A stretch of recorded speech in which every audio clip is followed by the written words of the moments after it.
Okay. So, today's lesson, we're on the Stave 4, Urban Slums Then and Now, and we're going to be looking at close detail, a little bit of Stave 4 after we've had this, the businessman, the spirit of Christmas yet to come, then sort of takes Scrooge and a bit of tour of the more rundown parts of London. But before we get to that, obviously I want to just make sure everybody got the inclusion of the writing competition we've got here going on. It's National Storytelling Week this week, and so we're running a little competition this week in school, Once Upon a Time in Middleton College. The actual structure of it, very straightforward. You're right, you can either write a story or retell it, but you've got to begin with that opening line of Once Upon a Time in Middleton College. It can be set just like Christmas Carol. It can be set in past, present, or future. The word count that you've got, if you submit a Word document, is 1,000 up to 1,000 words. That's it. And all entries are going to be in by this Friday, 4 p.m. But as it's a storytelling competition, what we'd really like you to get involved in and do, if you wish to participate, is once you've written your story, is then go on and retell it as if you were a storyteller, and using Flipgrid to do that. I've set the Flipgrid at 10 minutes so that that should allow for all sort of stories to be retold. The link to it is there.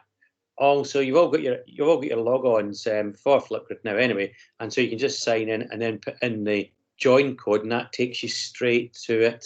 Okay, so there's prizes throughout each key stage for those that we deem to be the winners.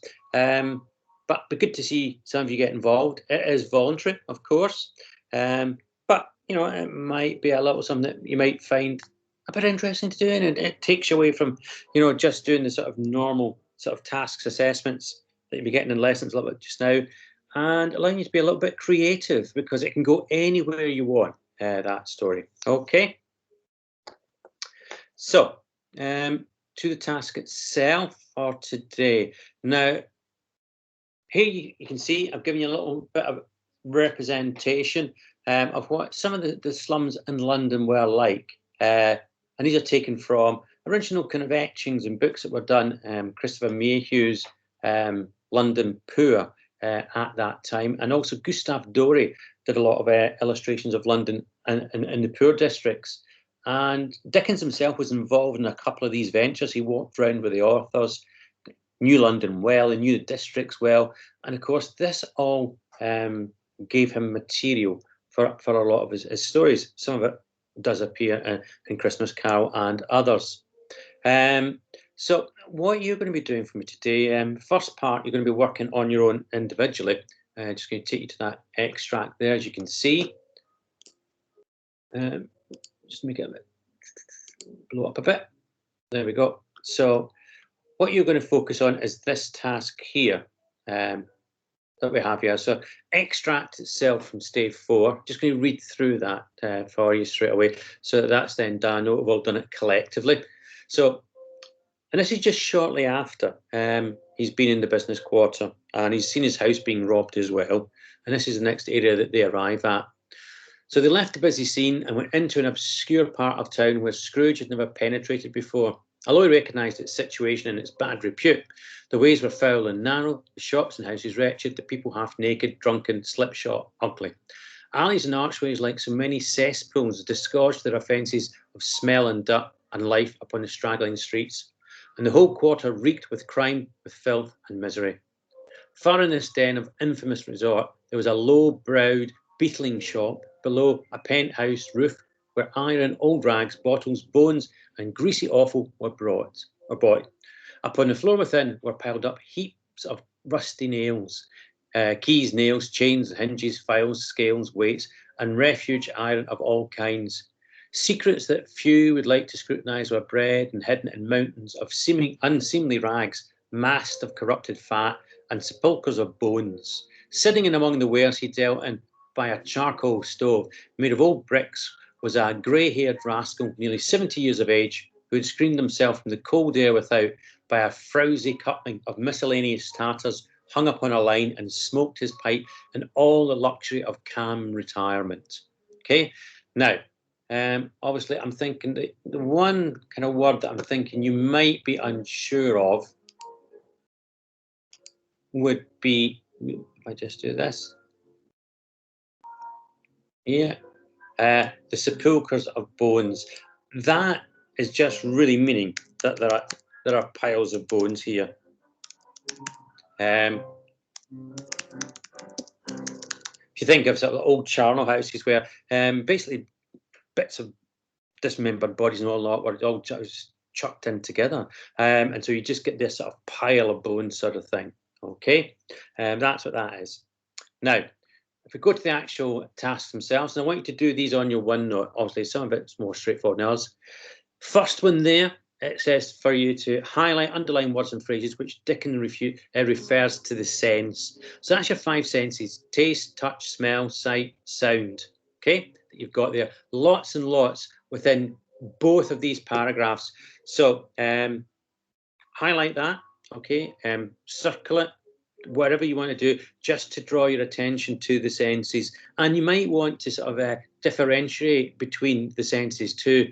Does he sort of use more detail in relation to one sense than the other? Is it sight? Is it smell? Is it touch? What's the sort of predominant one within the 2 paragraphs there? Then second task to do is explain why sensory description is so effective here. And so what you've got to do is take an example, usually. So you'll be writing that in a sentence there. Use one quote from that extract and explain why it is so effective. What is it about that sensory detail that engages with you, the reader? What makes its impact upon you? What makes it either sort of, allows you to sort of visualize it, really engage with that text and immerse yourself in it as if you were literally there? And then lastly, the third question is asking you what kind of scene is being described here, and explain why Dickens uses particular ones. And again, you've been given some advice on what you might want to include. That can be descriptive vocabulary, the types of sentence structure. So think about things like long, detailed, descriptive sentences. Might be use of listing techniques that we've noticed before, any kind of form of tripling. Punctuation that might be used for effect, the use of metaphors, similes. In general, we're looking at imagery there, how that is being used to great effect. And then the overall effect upon you as a reader. Now, for that third one, what we'd be expecting there would be a paragraph response, obviously, because there's a lot of detail there. I mean, it's going into that point, evidence, explanation, isn't it? That's the sort of thing that you're doing there in a paragraph. Okay, so that's 3 different tasks to do with that Stave 4 extract. Now, it is, I'll just check the time here. It is now what? It's 3:20. Okay. What I'll do is I will give you 20 minutes to complete those 3 tasks, though that is 20 to 4. Okay, it is up to you. And I think probably actually, because we only got half the group here today, I would say stay on the lesson. I will mute my end here so that I don't disturb you. Any problems that you've got with the task, any of them, or you're unsure about anything, obviously message me in Teams, use the chat function, that is fine. I'll respond to you. But you've got 20 minutes to do those 3 tasks now. Okay? Do we all understand what I want you to do?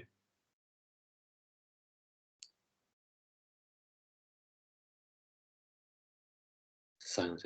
Can you just, rather, if you're all going to be quiet here, could you just raise your hands on the screen there so I can see that you know what you're doing? Thank you, Leon. Thank you, Laurie. Thank you, Matthew. Thank you, Kimmy. Thank you, Darren. Okay. You okay, Christian and George? Know what you're doing now? Yeah?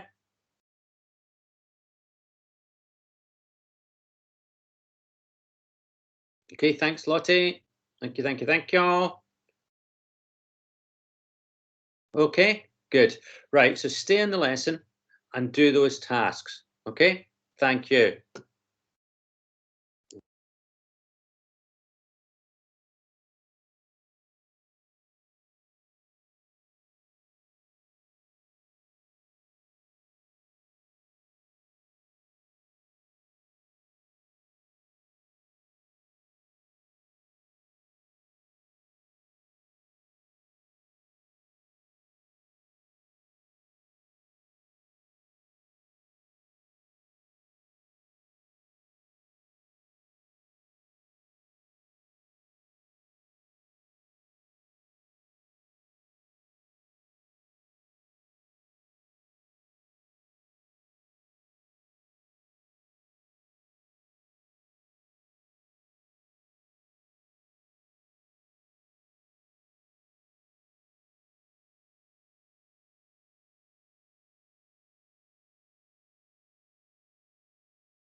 Okay, everybody, if we now begin to feed back together here, I'm going to go through, we'll certainly get through the first task today. And might need to be tomorrow before we do the other ones. So as you remember, you can see there we've got a highlight, and that's what I'm going to do here. Words and phrases Dickens is using to refer to sense of taste, touch, smell, sight, sound. Now, I'm guessing that people might well be a little bit quiet here, so I'm going to use the chat function. Okay, and so I'm going to pop it into chat. I'm going to ask people that way, sort of thing, to tell me what to highlight. So I'm going to go and start with Leon.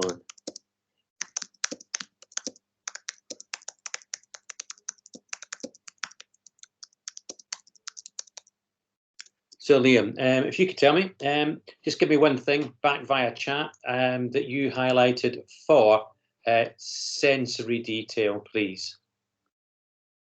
Okay.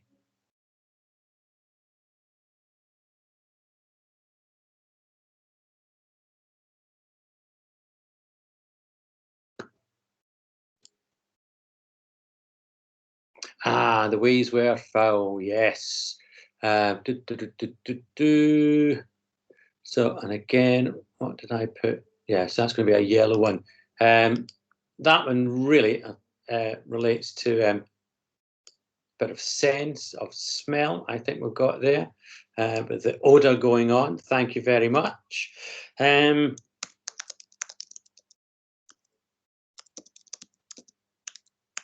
So, Christian, oops, I put it into shouty capitals, hang on.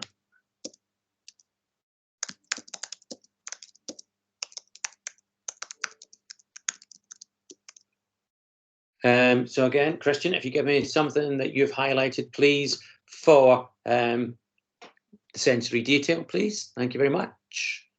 Just pop it into the chat, or if you're feeling very emboldened, you can say it out loud to me.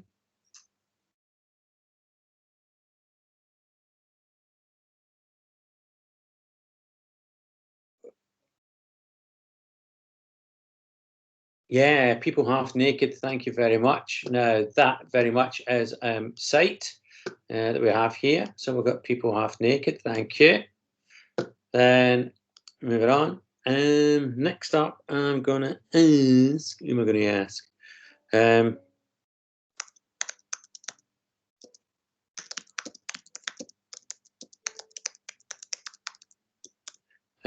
George, can you tell me what you highlighted, please? Again, just give me one thing that you've highlighted here.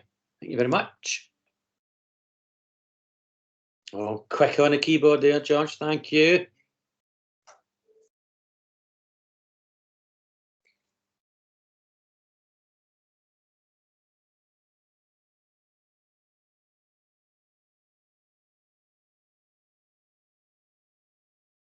Well, have you not got anything more than people were half naked? There's quite a lot of sensory detail, George. We don't want the same thing twice, do we? Once is fine, then let's go into something new.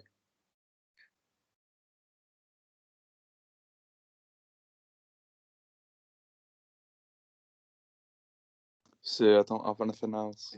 You must be having a giraffe, George. I'm not, I'm being honest. Right, George. Listen to this bit of Dickensian descriptive detail here. And remember, it's the senses, right? So it's to do with sight, sound, smell, touch. I want you to tell me one part of this which relates to any of these, okay? So, like so many cesspools, disgorged their offences of smell and dirt and life upon the straggling streets. I've just seen the word ugly. Is that one? Yeah, what do you think? It is. Yeah. It is, isn't it? Yes. Oh, Lord, yes, it is. There we are. So, that, and again, that's visual, isn't it? Again, for ugly. Okay, thank you very much, George. See, there you go. Thank you. Right. Who else forgot to do that? I can do it. Right. Okay. Good. Okay, Lottie, your turn now. Okay.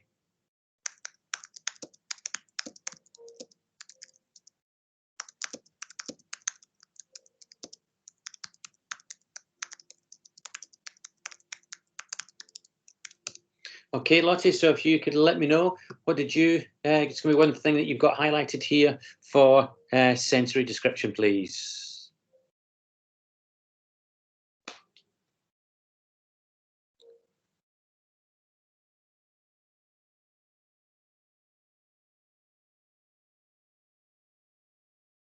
Yeah, straggling streets. Again, that'll be very visual. Where's that going now? Ah, yeah, there we are. So again, yeah, straggling streets, good. We've got that there. Kimmy, first things first, you've still got your hand up, so you want to put your hand down now because it must be very painful. It's been up for about 20 minutes. Thank you.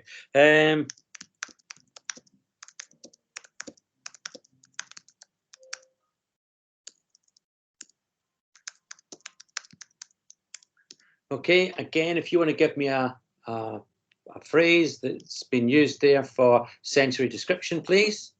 Thank you very much.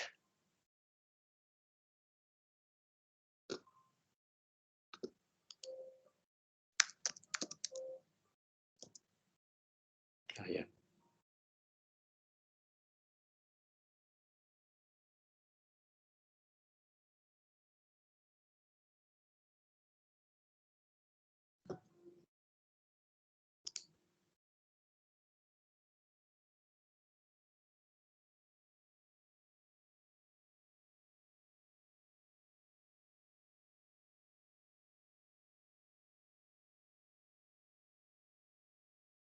Cool. It's going to be a long one, Kimmy.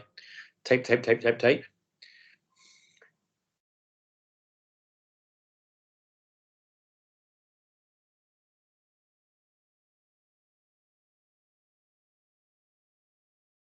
Yeah, very good. Yeah, reeked. So they were getting one that's to do with smell, isn't it? Because it's reeked.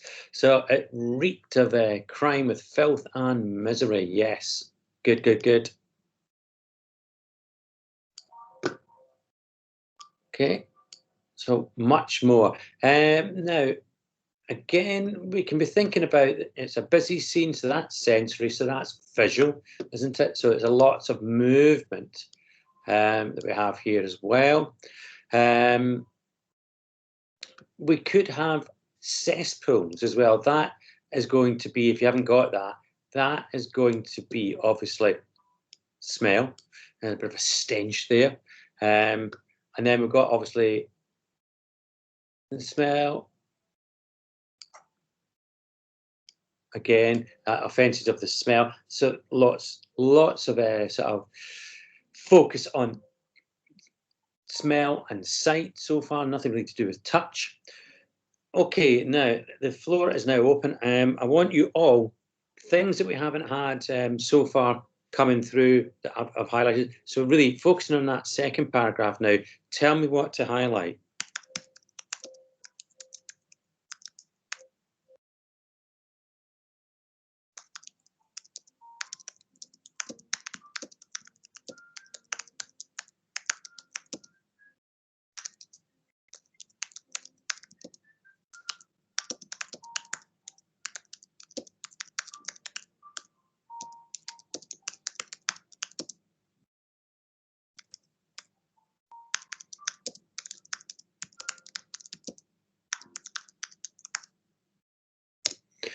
Okay, so that's everybody now. What I want you to do, I want you to type into the chat, please, everything that can be used to highlight sensory detail in that second paragraph, please.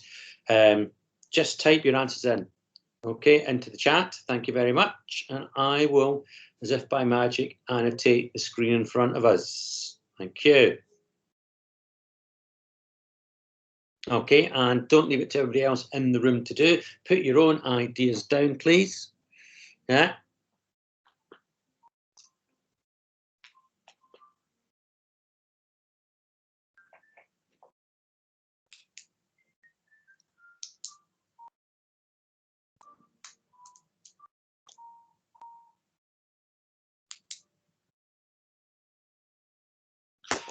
Thank you. Yeah, thank you, George. Thank you, Leon. Yep. So, right. So we've got screen myself from the code. Yep. It's going to be visual, isn't it? So we've got screened. Yeah, screened himself. Oops. Later, thank you very much. Yeah, thank you very much. And then smoking of the pipe. That's going to be smell.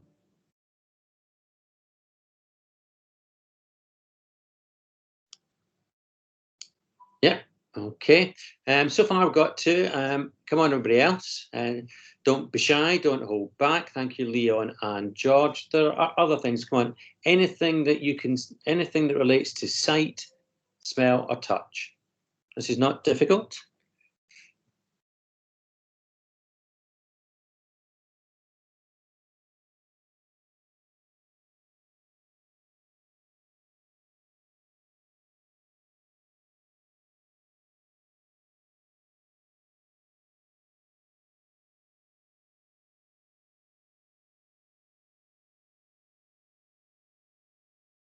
Yeah, good. Thank you, Lottie, with our sepulchres of bones, which again, that's obviously very visual. Yep, thank you. Okay, right now, folks, we've been here before. It's going. So if I just check, I have got 11. No, I've got 10 people in the room. 10 people in the room. Okay, and for that last request for people to put their ideas down, I've had 3 responses. So that means 7 people haven't contributed. Yeah. And I know it's the end of the day and whatnot, but I mean, the only way for me to recognise that you're able to do this is to respond. And I'm using the chat to take it away so that you're not all being asked to do something individually. You don't have to even sort of talk at this moment in the room, but you do need to respond. All I'm asking you to do is type down things. And again, this is a really straightforward question. So Tom, Matthew, Simeon, Isaac, Christian. Yeah, I know you did earlier on, but Christian again. Can you all now please put in an entry into the chat for me, please, telling me what I should highlight in that second paragraph? Anything to do with visual, smell, touch. Okay, you should have had things annotated yourself already beforehand, so it's not hard to do. And Leon, don't answer because you've already answered. Let somebody else do it. That's the whole purpose. I want to get everybody's engagement here. Thank you, Christian. Yes, there we go. Mountains of Unseemly Rags, Matthew. Thank you. Okay, Leon, you can contribute now because as I've done it, I can see that you're upset here. Don't want to do that. But yeah, good. Mountains of Unseemly Rags, so that's highly visual.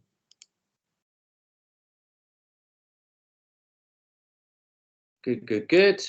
Yeah, we've then got the corrupted fat, which is absolutely disgusting. And again, that is going to be visual, but it could also go into smell because you'd smell it. Yeah, the bones and the greasy, awful. Thank you. What a lovely image that is, Leon, that you've shared with us all there. Brilliant. Thank you. Thank you. Tom, I'm still waiting to hear from you. And also, yeah, Simeon. Okay. I'm trusting that your chat. I think Tom's having Wi-Fi problems. Thank you very much, Christian. Thank you. How do you know that, by the way, Christian? Well, he kind of lives in the middle of nowhere and his Wi-Fi kind of just sucks. Oh, does it? Okay, right, fair enough. Thank you for that. Yeah, you can throw loud and clear there. Very good. So, as you can see, we have got lots of sensory detail. Now, final question is probably going to be, we'll get into the final question here. Why do we think that Dickens hasn't, I'll put this into chat again, why do we think Dickens includes so much sensory detail?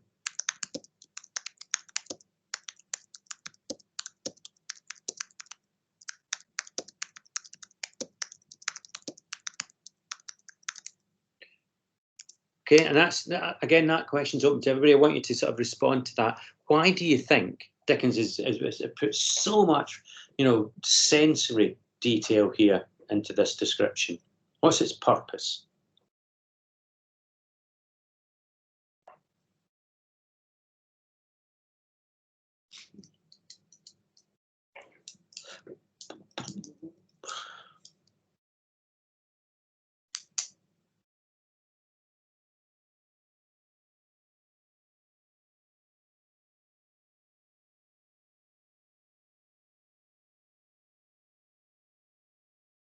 Yeah, it's imagery. Do you want to try and develop that, Christian? What do you mean by imagery? Obviously, you just give me the one answer. Yeah, that builds upon that a little bit. What Kimmy's saying just beneath there, if you see that, Christian, it's that idea about difference between classes. Very good. Well, because we had the business class before that with our fat characters and the gold watch chains and everything walking about. Yeah, good, Leon. You're beginning to bring together everything at the end of the spirit with the spirits and the staves, and it's showing that still that sort of whole sort of discrepancy within society. So we're still getting that whole kind of social concern message coming through loud and clear from Dickens. Also, maybe, do we think, is it something to do to show these differences that have been at work within Scrooge himself? Maybe that kind of almost like split personality. We've got the Scrooge at the beginning of the novel. We've got the Scrooge that we've seen towards the end of Stave 3, when he was with the Ghost of Christmas Present, and certainly showing that he is well on the road to changing his ideas about everything. And it's about those sort of two split halves now of Scrooge coming together, and it's about which one is going to win out in the end, which will lead us very neatly into Stave 5, where we have this total transformation of Scrooge's character. Don't forget as well, I mean, the whole thing about using sensory detail and sensory description as well is just to bring the scene to life. I mean, just think here how sort of easy it is to imagine in your mind's eye. You read that, and here you have that visualization, don't you, of these images. That is what you've got. It is a visualization of that there. With these sort of back courts and sort of seedy, disreputable areas of London that Dickens knew. And he's bringing this, obviously, to the wider audience, to those within society who may not know about these places existing or simply may not care.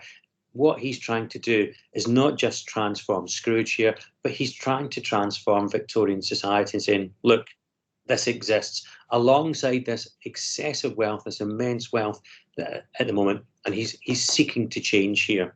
Okay, so the battle for Scrooge's soul is basically a battle for the soul of Victorian society at that time too. Okay, right, my very, very quiet Year 10 group. That brings us to the end of today's lesson. We meet again at the same time tomorrow. Hopefully, a bit more lively, a bit more engaged tomorrow. We're going to be looking at your responses to 2 and 3 there at the start of tomorrow's lesson. And then, obviously, what we'll go on to is that we'll look a little bit at the detail of Scrooge's house being robbed, and then that sort of final chilling spectacle of Scrooge himself looking on to his own grave and his own death, that sort of thing. And that should get us quite neatly towards the end of Stave 4 and into Stave 5. All being well, we should be able to sort of knock the Christmas Carol on the head this week, and then that'll leave us with a week before half term, where we can look to do some sort of creative things that step away a little bit from the syllabus here, and something that hopefully will allow you to be a bit more lively in the lesson. Okay, so see you all tomorrow, same time, same place. Thank you. Thank you, sure. Okay, thank you. Thank you. Thank you.